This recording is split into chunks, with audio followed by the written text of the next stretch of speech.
En el tema 3 tenemos dos presentaciones, una de ellas que sería la principal sobre redes de interconexión y luego tenemos una segunda presentación sobre los fundamentos o los aspectos fundamentales de una red de interconexión concreta que se denomina InfiniBand. Las redes de interconexión estudiamos ese elemento al que ya nos hemos referido en los temas 1 y 2 e incluso hemos visto ejemplos que necesitábamos para ilustrar el contenido de estos temas, como el caso de los buses o de la topología en malla del tema anterior. Entonces aquí vamos a estudiar las redes de interconexión de una forma general y también viendo casos particulares. Bueno, en primer lugar, una clasificación de la red de interconexión entre estáticas o directas y dinámicas o indirectas, que es la clasificación que vamos a seguir en esta presentación para ir estudiándolas. Conceptos asociados a las redes, a las características de las redes de interconexión. Concretamente se trata de parámetros topológicos, como son el número de nodos, el grado, el diámetro, el ancho de bisección y el coste. El más complejo, el que conviene prestar más atención, es al ancho de bisección, ¿vale? Es un poco el más difícil de entender. Vale. El coste del mensaje, que viene a constituir pues, el tiempo que tarda el mensaje, paquete. Aquí podemos intercambiar los conceptos sin mucho problema. El tiempo que tarda en su camino desde el nodo fuente, el que lo envía, hasta el nodo destino, el que lo recibe, ¿no? Está comprendido por varios elementos. El tiempo de procesamiento, el retardo de propagación, el tiempo de transmisión, el tiempo de almacenamiento, influye el grado de solapamiento y también aparece el tiempo de contención. Es decir, el coste del mensaje es la suma de todos estos elementos, bueno, no el grado de solapamiento, que no se suma, sino que simplemente influye, ¿vale? Y todo ello se puede resumir en dos parámetros ¿eh? que dan idea de la respuesta de la red en este sentido, que son la latencia y el throughput. Aspectos que evolucionan de una forma contraria, aunque no son el uno directamente el inverso del otro. Aquí ya pasamos a estudiar las topologías estáticas y vamos a hacer un recorrido por las más habituales, las más tradicionales o las que nos podemos encontrar en mayor número de máquinas. Empezamos por posibilidades muy simples que realmente no nos vamos a encontrar implementadas de forma práctica, pero que nos sirven para ir entendiendo pues, las que vienen a continuación. Y las estudiamos cada una en base a sus parámetros topológicos de grado, diámetro, ancho de bisección y demás. Entonces vemos el array, vemos el anillo cordal, vamos evolucionando, el barrel shifter, que es un caso particular de anillo cordal, árbol binario, árbol grueso, malla, toro, la malla iliac, el hipercubo, los ciclos conectados en cubo, ¿no?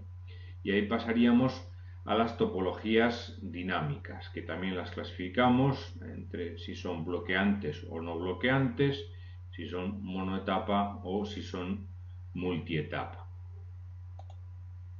Entonces empezamos por el bus, que ya hemos visto incluso un ejemplo en el tema 1, se considera una red dinámica, aunque realmente no dispone de elementos de conmutación, que es la característica común a ellas, pero de alguna manera la conexión del bus se reconfigura de manera dinámica en función de quién esté accediendo a él en cada momento. Por lo tanto, se encuadra dentro de esta categoría de redes dinámicas. Luego tenemos el crossbar como ejemplo de red monoetapa, con un único elemento de conmutación que tiene su origen en los sistemas de barras cruzadas de las centrales telefónicas originales. Esto sería su representación lógica. Normalmente los nodos que se conectan a un lado y a otro son los mismos, sobre todo si se trata de procesadores. Pues de esta forma cualquier procesador se podría conectar con cualquier otro a través del crossbar. Si fueran elementos de memoria, pues no, tendríamos a un lado procesadores, a otro lado memoria, y el crossbar permite que cualquier procesador se pueda conectar con cualquiera de los elementos o bancos de memoria disponibles. Supuesto ese caso, por ilustrar un poco cómo funciona el crossbar de forma real, porque ya no hay barras cruzadas ni nada de que se le parezca, sino que simplemente está implementado en silicio, en chips. Bueno, pues supuesto la conexión a un módulo de memoria compartida, es decir, que, por ejemplo, estos fueran elementos o módulos de memoria compartida, pues los diferentes procesadores en vertical se podrían conectar todos ellos a través de estos elementos que vemos en la imagen, multiplexores de control para multiplexar las líneas de control de todos los procesadores, de datos, de direcciones, y luego tenemos un elemento de arbitraje que es el que recibe las peticiones de acceso de los diferentes procesadores interesados y conforme a su política de arbitraje, y en caso de que haya más de una, pues resuelve a quién le da la aceptación, y a partir de ahí pues conmuta los multiplexores para que las líneas que se conectan al módulo de memoria compartida correspondan con las del adjudicatario, por así decirlo. Como ejemplo de redes multietapa tenemos la red Omega, una red bueno, que tiene una serie de premisas para conformarse, que el número de nodos de entrada y de salida sea potencia de 2. Pasa lo mismo con el crossbar, podemos conectar procesadores entre sí, en cuyo caso estarían a los dos lados de la red, o procesadores con módulos de memoria. Entonces, a un lado estarían los procesadores y a otro lado estarían los elementos, los módulos de memoria. Es una red, como vemos, multietapa, en este caso concreto, 8 nodos de entrada-salida, pues logaritmo en base 2 de 8, 3 etapas de conmutación, todas ellas compuestas por contactos binarios que van seleccionando qué entrada se conecta con qué salida. Aquí tenemos un ejemplo de cómo funcionaría un contacto binario internamente. No es exactamente el contacto binario de la red Omega, sino que hemos ilustrado un caso un poco más sencillo, pero sirve para ver cómo podemos, mediante una señal de selección, como la que tenemos en la imagen, pues seleccionar qué entrada se conecta con qué salida. Las siguientes diapositivas lo tenemos ilustrado. Aquí vemos cuál es la conexión si la señal de selección está a 0, y aquí tenemos el caso contrario, si está a 1. Vemos cómo la conexión entre entradas y salidas es bien directa, E1 con S1, E2 con S2, o bien cruzada, E1 con S2, E2 con S1, como es el caso cuando la entrada de selección está a 1. Volviendo a la red Omega, pues veríamos cómo funciona el rutado, el encaminamiento, es decir, cómo ir conmutando esas etapas intermedias para que la información llegue correctamente de origen a destino. Para eso se basa en la dirección de destino, y cada uno de los bits de la dirección de destino pues gobierna una de las etapas de conmutación, ¿no? El bit de la izquierda gobierna la etapa 0, hace que se seleccione la salida inferior. El bit del medio gobierna la etapa 1, en este caso es a 0, pues hace que se seleccione la salida superior, y el último bit pues gobierna la última etapa, al ser 0 pues igualmente la salida superior. De esta forma hemos visto cómo la entrada 001 pues se ha conectado con la entrada 100. En realidad el mecanismo es independiente de la entrada.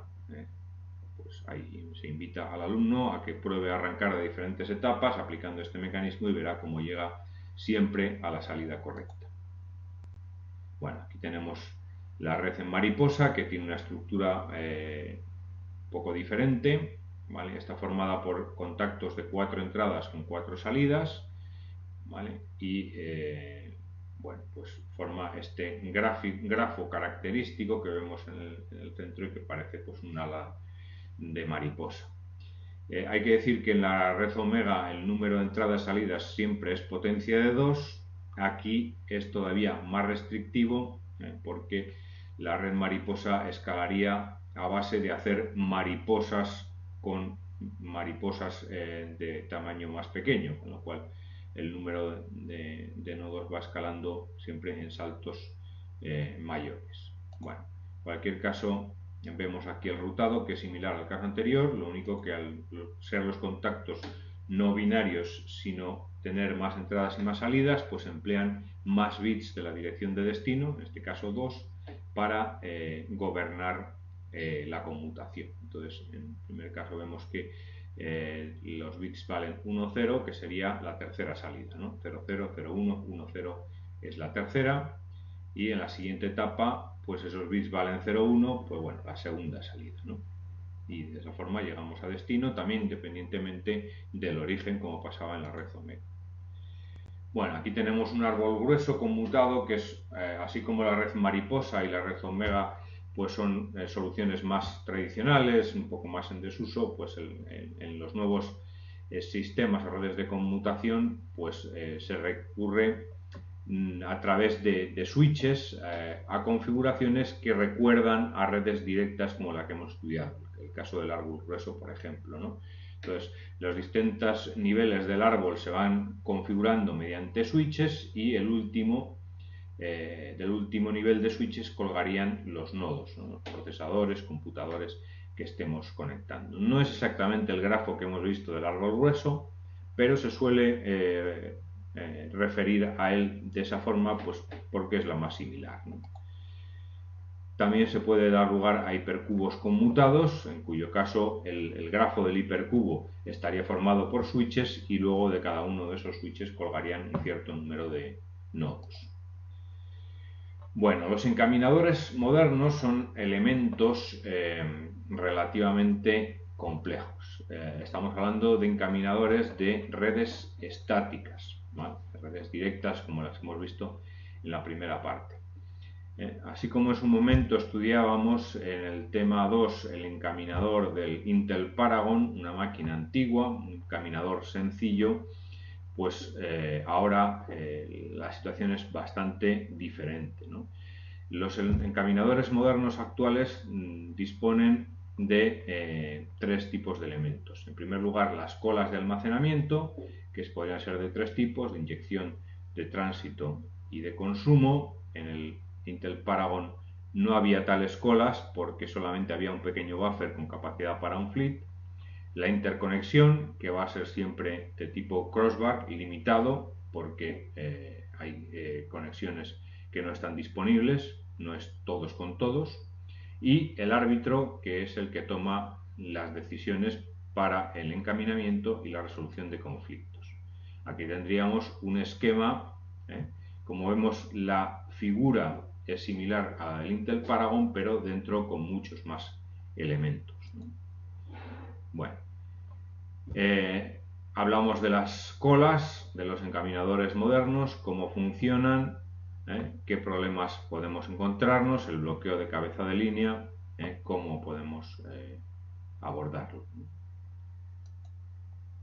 El arbitraje, que engloba 2 tipos de políticas, las de selección y las de arbitraje propiamente dicha, y su objetivo, que es resolver la evolución de los paquetes de una forma eficiente, pero sin provocar problemas críticos fatales, como puede ser el caso de la inanición que hemos estudiado también anteriormente.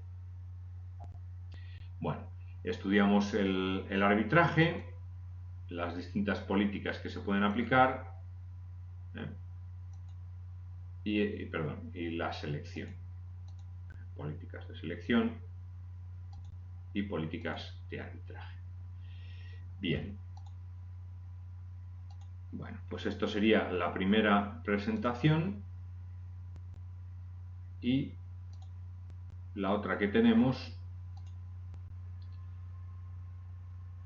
que hace referencia a una red conmutada multietapa actual, como es el caso de InfiniBand, una de las más utilizadas en supercomputadores reales. Se dice que es una red de interconexión a nivel de sistema, tipo SAN, soportada por una serie de compañías y cuyo objetivo es crear conexiones de baja latencia y elevado ancho de banda, que aumentar o maximizar el rendimiento.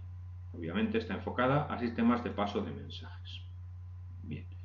Estudiamos los tipos de dispositivos que integran la arquitectura InfiniBand, y dentro de la clasificación que veíamos en la presentación anterior, pues es una red conmutada multietapa, cuya topología, bueno, es similar a la malla, pero no impone ninguna topología en concreto. Uno puede conectar los switches y los nodos a los switches más o menos de la forma que le parezca. El objetivo de la baja latencia se alcanza mediante estos dos mecanismos que vemos aquí, y el elevado ancho de banda se alcanza mediante estas soluciones. Terminología propia de InfiniBand, pues los conceptos de nodo de procesamiento, puerto, enlace, adaptador de canal, subred, gestor de subred, que nos permiten pues hablar con propiedad dentro de la terminología InfiniBand. Esta sería la estructura de la red InfiniBand, una subred que a través de los routers correspondientes se puede conectar a otra subred, contenido de los nodos de procesador, que básicamente podrían ser computadores, y los switches dotados de diferentes puertos. Vale, aquí tenemos una explicación de cómo se establece el direccionamiento a nivel de subred, lo que llamamos direccionamiento local. Tenemos un pequeño vídeo que lo explica con más detalle, ¿vale? Y luego tendríamos el direccionamiento global a nivel de toda la red InfiniBand, bastante análogo al direccionamiento local, por lo cual no se considera necesario aclaraciones adicionales. Y pues luego las referencias correspondientes.